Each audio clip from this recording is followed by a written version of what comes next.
ঈদ উৎসবকে ঘিরে ফয়েজলেকে তৈরি হয়েছে নানা উৎসবের পরিবেশ, যেখানে সবাই আনন্দে মেতে উঠেছে পরিবার পরিজন নিয়ে। পাশাপাশি বৈচিত্র্যময় বিনোদনমূলক কার্যক্রমে মুখরিত হয়ে উঠেছে পুরো এলাকা।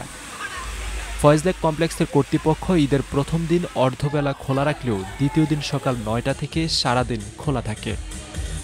গ্রীষ্মকালীন আবহাওয়ার কারণে ওয়াটার রাইডগুলোতে দর্শনার্থীদের আগ্রহ ছিল চোখে পড়ার মতো। ফার্স্ট টাইম আসা আমাদের এই কোরবানির ঈদে আপনার কক্সবাজার ক্যান্সেল দিয়ে এখানে আসছি। আমাদের আপনার ওয়ার্ল্ডের থেকে এখানে আসছি। আলহামদুলিল্লাহ অ্যাডভেঞ্চার ওয়ার্ল্ডের পরিবেশ এবং পরিচালনা সবগুলোই আপনার আলহামদুলিল্লাহ অনেক সুন্দর, অনেক সুন্দর। জাস্ট এখন ছিল হবে পুরো ছিল হবে। আমি আসলে একজন আসি না, ওদের সাথে আরো আসছি দেখাও না, আরো আসছে অনেকগুলাই। সি ওয়ার্ল্ড ইজ বেস্ট চট্টগ্রামের ভিতরে, অনেক সুন্দর একটা জায়গা। ফ্যামিলির সাথে আসছি ঈদের ছুটি কাটাইতে, আব্বু আম্মু আরো ঈদের আন্টি পড়ছে সবাই নিয়ে আসছি। মোটামুটি সবই ভালো লাগছে। মানে ফয়েজলেকের ভিতরে সব রাইডেও প্রায় সবগুলোতে চেষ্টা করতে পারছি একবার।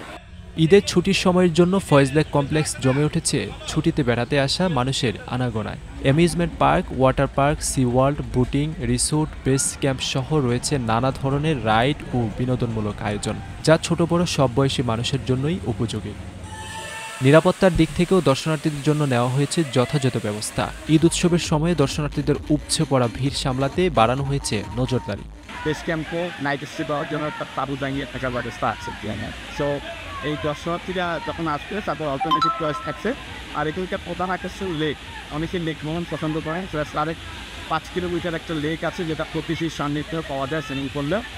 আর এবারে আমাদের প্রস্তুতির মূল অংশ এবার নতুন 6টা রাইড স্থাপন করা হচ্ছে। এগুলো বাংলাদেশের একটা জিনিস এবং সবচেয়ে বিনোদনমূলক রাইড হিসেবে বিবেচিত হবে আপনার হচ্ছে। ফয়েজলেকে প্রকৃতির সৌন্দর্য আর আধুনিক রাইডের মেলবন্ধনে এবারের উৎসব পেয়েছে নতুন মাত্রা।